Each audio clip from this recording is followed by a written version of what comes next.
Hi guys, welcome back to my channel. आज हम लड्डू बनाएंगे ड्राई फ्रूट्स के। तो लड्डू हम बेसन के साथ बनाएंगे, क्योंकि बेसन के साथ ड्राई फ्रूट्स के लड्डू बहुत ही अच्छे लगते हैं, बहुत ही ज़्यादा टेस्टी लगते हैं। तो मैंने साहित्य ले लिया है। तो ये मैंने काजू ली है आधा कटोरी, बादाम आधा कटोरी, और अखरोट उससे थोड़ा कम है, आधा कटोरी से थोड़ा कम है, क्योंकि इसका स्वाद कड़वा रहता है। तो कोई कोई खाने में कड़वा स्वाद पसंद नहीं करते, इसीलिए मैंने कम लिया है। और ये डिंक लिया है। तो डिंक हमारे यानी हड्डियों के लिए बहुत ही अच्छा रहता है, और दर्द होते हैं हड्डियों में तो उस इससे नहीं होता है। ये बहुत ही ज़्यादा ताकतवर चीज़ है डिंक। तो ये डिंक ली है हमने। तो मैंने कम लिया है, क्योंकि ये गर्म रहता है तो ज़्यादा नहीं लेते। तो ये बिल्कुल थोड़ा 2-3 चम्मच ही है, 3-4 टेबल स्पून होगा। और फिर हमने घी लिया है। तो घी मैंने अभी अंदाज से लिया है, एक कटोरी में डालकर दिखाने के लिए। लगा तो मैं और भी ले लूँगी। एक कटोरी मैंने तिल लिया है, और एक कटोरी मैंने बेसन लिया है। और फिर हम 2 कटोरी गुड़ लेंगे। तो गुड़ को मैं कैसे काटती हूँ फिर मैं कटोरी में दिखा देती हूँ। तो गुड़ हम काटेंगे अभी, गुड़ को, क्योंकि वो ढेला रहता है। तो फिर मिक्सी में ढेला हम ग्राइंड नहीं कर सकते, तो इसलिए उसको काटना पड़ता है। तो हम अभी गुड़ को काटेंगे।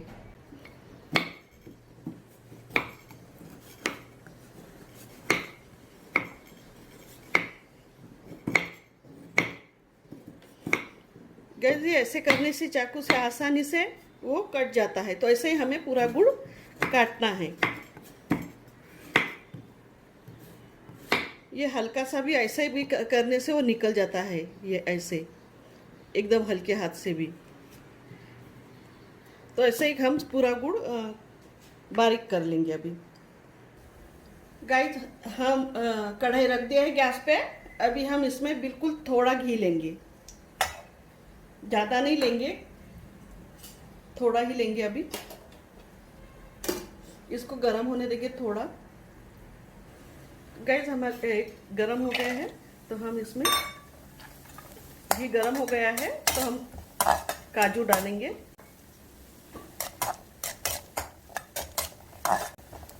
इसको क्रंची कलर नहीं चेंज करना है, गैस को हम धीमा कर देंगे।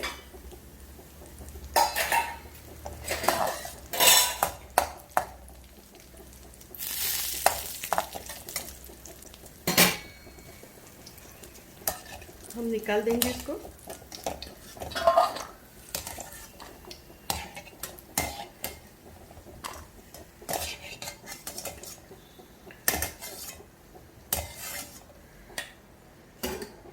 फिर हमें बादाम डालना है।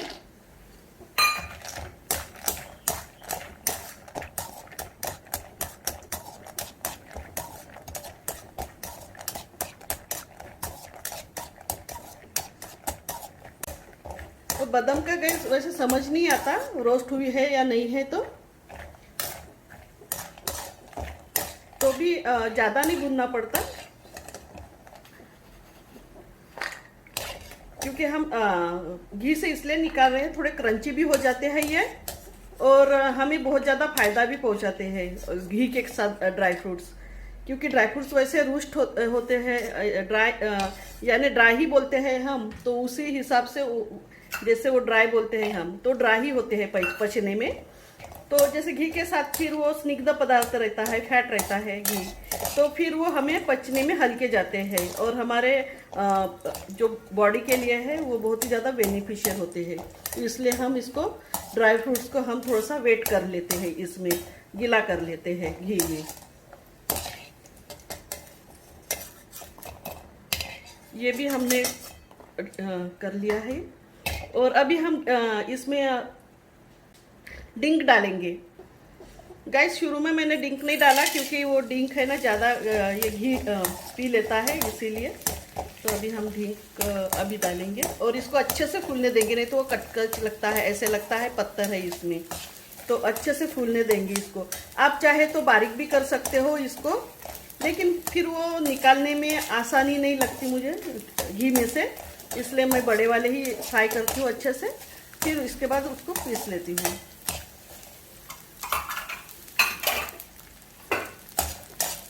जैसे ये फूला है हमारा तो ये अच्छा लगेगा, और कुछ कुछ बंद दिखते हैं, छोटे दिखते हैं, तो वो फिर पत्थर जैसे लगते हैं ज़्यादा, अगर घी में रोस्ट नहीं हुए, हमने डीप फ्राई नहीं किए तो।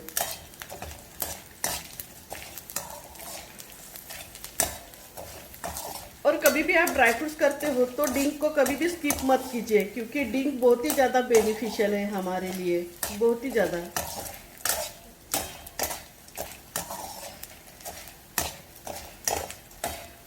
और मैंने इसमें बहुत सारे कुछ नहीं डाल गाइस। अभी हम ये जो है ऑयल हमारा, तो ये मैं निकाल दूंगी, ये काला सा हो गया है, फिर बाद में देखेंगे इसको छान कर कुछ यूज़ होता होगा तो करेंगे। अभी के लिए तो हम निकाल देते हैं और कढ़ाई अच्छे से पोंछ लेते हैं। गाइस जैसे कि हमने कढ़ाई पोंछने लिए हैं, धो लिए हैं कढ़ाई को, क्योंकि पानी सूख जाए तो हम इसमें बेसन डालेंगे। गाइस ये सूख गया है पानी, अभी इसका अब हम घी डालेंगे।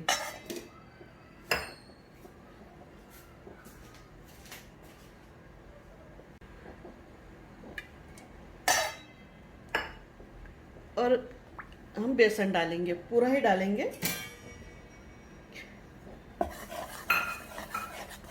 और इसको कम गैस पे लगातार चलाते रहेंगे, बिल्कुल भी इसको छोड़ के नहीं जाएंगे, लगातार चलाएंगे।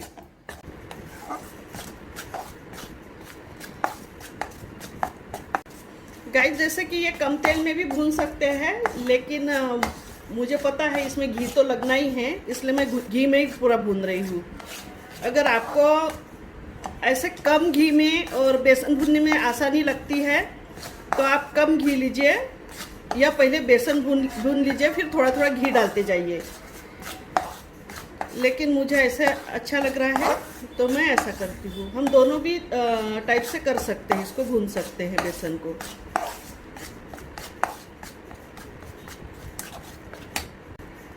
गाइस ये बेसन भूनना बहुत ही पेशेंस का काम है, तो बहुत ही और लगातार चलाते रहता है। लेकिन जैसे हमारे समझ में ना आए कि बेसन भून गया है या नहीं भून गया है, तो इसकी एक खुशबू भी आती है, बहुत ही ज़्यादा टेस्टी वाली ऐसी खुशबू भी आती है, जिससे हमें पता चलता है कि हमारा बेसन अभी भूनने चला है अच्छे से। थोड़ी थोड़ी रिलीज होती है शुरू में, बाद में स्ट्रांग हो जाती है वो स्मेल, और ये पतला भी होते जाता है फिर और भी ज़्यादा, क्योंकि वो घी छोड़ता है बेसन, तो वो पतला दिखने लगता है, फिर पतला हो जाता है। फिर बाद में जब लास्ट स्टेज में इसमें जाली भी पकड़ने लगती है, तो वो स्टेज में और कलर भी चेंज होने लगता है, फिर हम तब निकाल देंगे। लेकिन अभी हमें फ़िलहाल भुनना है अच्छे से।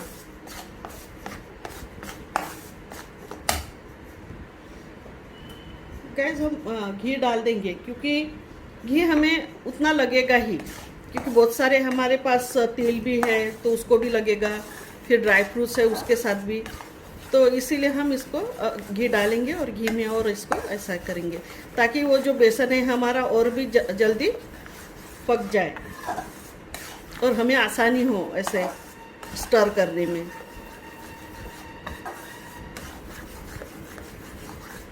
अब ये बेसन जो है जल्दी रेड होने में आएगा, तो वो दिखता है हमें। अगर आपको समझ में ना आए तो पहले स्टेज का कोई भी प्लेट लीजिए, और जो शुरू में हमने डाले थे बेसन, तो उसका थोड़ा सा जो है ऐसे प्लेट में डाल कर रखिए, थोड़ा सा किंचित ऐसे, और फिर बाद में इसके साथ कंपेयर कीजिए कि आपका कलर चेंज हुआ या नहीं हुआ। तो वैसा भी करने से समझ में आएगा, नहीं तो ऐसे फिर ये तो लाल तो दिखता ही है।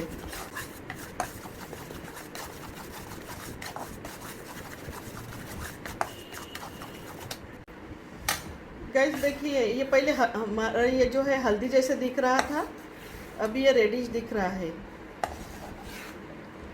और ज़्यादा घी होने से आपको इतना भी ज़्यादा रेडिश नहीं दिख रहा है, लेकिन जैसे मैं देख रही हूँ तो मुझे दिख रहा है हल्का रेडिश।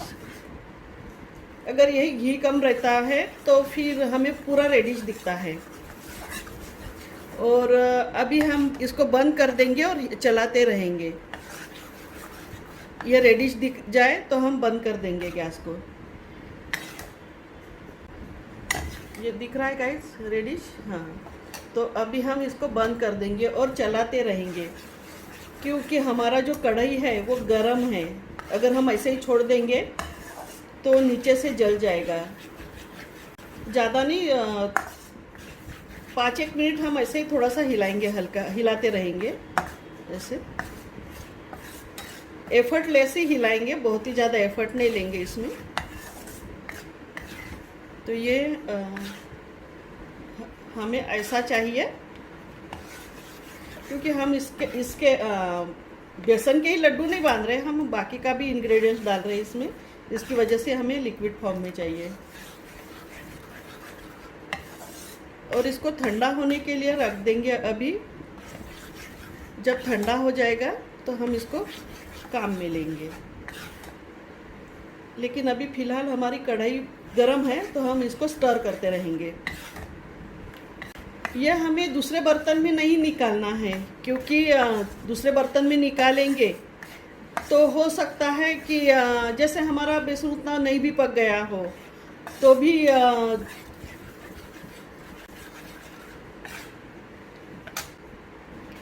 हम ये दूसरे बर्तन में नहीं निकाल सकते, ठंडे बर्तन में, क्योंकि वो जो हमारा बेसन है उसकी रही बची खुची कसर है वो पूरी वो गरम बर्तन से पूरी हो जाती है।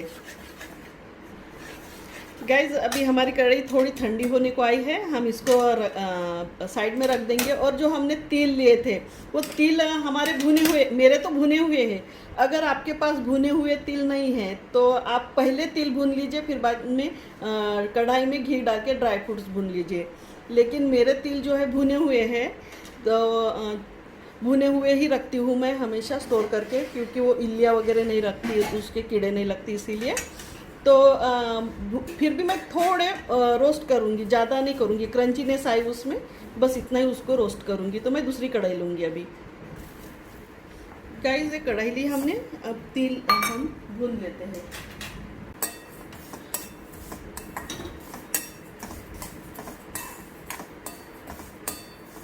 इससे थोड़ी चटकने की आवाज़ आ जाएंगी तो हम निकाल देंगे, क्योंकि ये अभी जैसे बरसात का सीज़न है तो ये थोड़ा क्रंचीनेस इसका कम हो जाता है, तो इसीलिए हम इसको रोस्ट कर रहे हैं। अदरवाइज़ ये तिल भुने हुए ही है, मैंने भुने हुए ही रखे थे। और आपके भुने हुए नहीं हैं तो आप पूरा रोस्ट कर लीजिए उसको, और वो भी शुरू में कर लीजिए।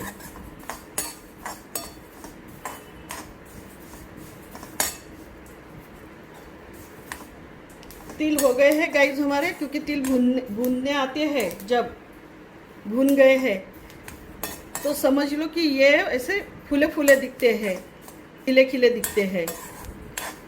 तो ये तिल हो गए हमारे, इसको ठंडा होने के लिए रख देंगे। गाइस, जैसे कि हमने मिक्सी ली है, और मिक्सी में हम ड्राई फ्रूट डालेंगे आधे पहले, फिर आधा गुड़ डालेंगे, पूरा नहीं डालेंगे, आधा ही। और इसको मिक्सी में पीसेंगे, और मिक्सी रुक रुक के चलाएंगे। यह 1-2 सेकंड चलाएंगे फिर रुकेंगे, 1-2 सेकंड चलाएंगे फिर रुकेंगे। तो इसको आपके हिसाब से रखना है। आप क्रंचीनेस के लिए थोड़ा मोटा दरदरा रखना चाहते हो या फिर पाउडर फॉर्म भी करना चाहते हो, लेकिन मैं थोड़ा दरदरा रखूँगी इसको। तो गाइज, हमने ये ऐसे पीस लिया है। अब हम इसमें कढ़ाई में डाल देंगे।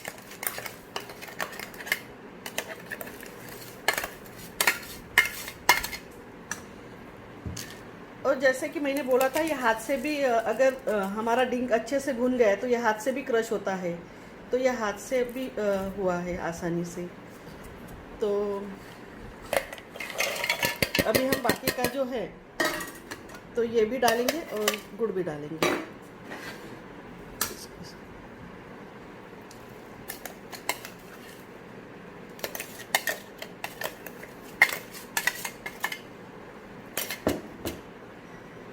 हमने अभी इसमें तिल ले लिए हैं, तिल हमारे ठंडे हो गए।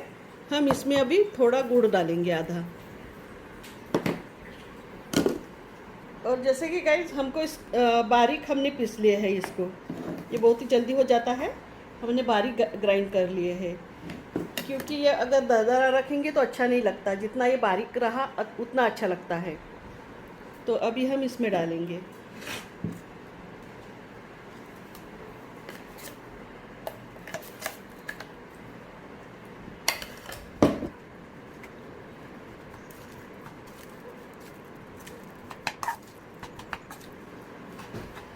पूरे अच्छी तरह से हम इसको मिक्स करेंगे।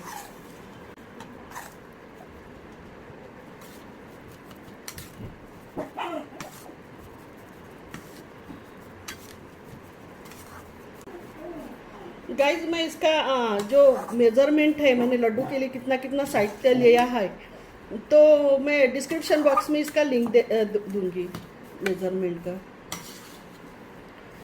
तो ये हो गया हमारा लड्डू बांधने के लिए जो कंसिस्टेंसी चाहिए, जो हमें जैसे चाहिए कि हमारे लड्डू बन जाए, तो ये हो गया है। और अगर ऐसे भी होता है गाइस, कभी कभी हमारा घी और गुड़ ज़्यादा हो गया तो लड्डू बांधने के बाद वो चपटे हो जाते, बर्फी जैसे पेड़े जैसे हो जाते हैं।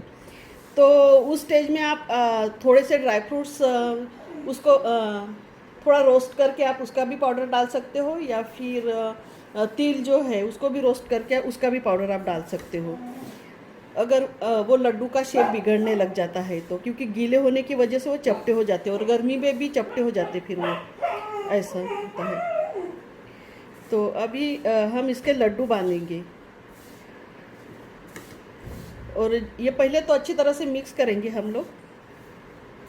और मेरा गुड़ मैंने 2 कटोरी लिया था तो इतना बच गया है, क्योंकि मुझे इसमें ही लड्डू हो जाएंगे मेरे, तो मैंने वो नहीं डाला है, नहीं तो गीले हो जाते हैं, जैसे कि मैंने अभी बताया आपको कि वो पेड़े जैसा शेप लेने लगते हैं फिर लड्डू बांधने के बाद। तो अभी हमारा ये हो गया है, हम इसके अभी लड्डू बांधेंगे अच्छे से। और जैसे कि गाइस अगर आपका घी और गुड़ कम हो गया तो लड्डू नहीं बांधे जाएंगे, फिर वो बुगरा बुगरा रहेगा, फिर दरदरा ही रहेगा, फिर लड्डू नहीं बांध पाएंगे हम उसके। तो इसीलिए जब भी आप लड्डू नहीं बांध पाएंगे तो समझ लीजिए कि आपको गुड़ डालने की और घी डालने की ज़रूरत है। तो हम अभी ऐसे लड्डू बांधेंगे सभी। आप सजाने के लिए इसके ऊपर एक पिस्ता भी लगा सकते हो, मैं बाद में लगाऊंगी। इसमें मैंने पिस्ता इसलिए नहीं डाला है क्योंकि वो रोस्टेड रहता है तो ऐसे ही खाने में अच्छा लगता है बरसात के दिनों में या कोई भी सीज़न में, तो मैं इसीलिए मैंने इसमें नहीं डाला है। और विदाउट जो रोस्टेड पिस्ता जो रहता है वो मुझे अच्छा नहीं लगता है, इसीलिए फिर मैं इसमें कभी पिस्ता नहीं डालती हूँ। आप डालते होंगे तो आप डाल सकते हो। तो अभी हम सब लड्डू बांध देंगे ऐसे ही। गाइस जैसे कि हमने पिस्ता काट लिया है, ये पूरा था तो मैंने आधा आधा स्प्लिट कर लिया है इसको। और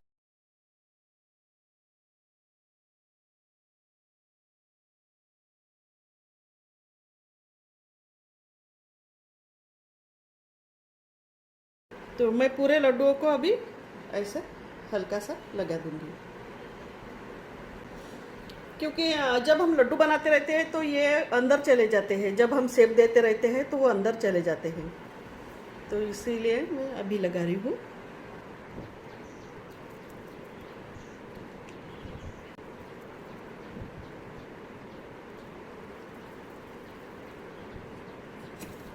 तो गाइस हमने पूरे लगा लिए हैं।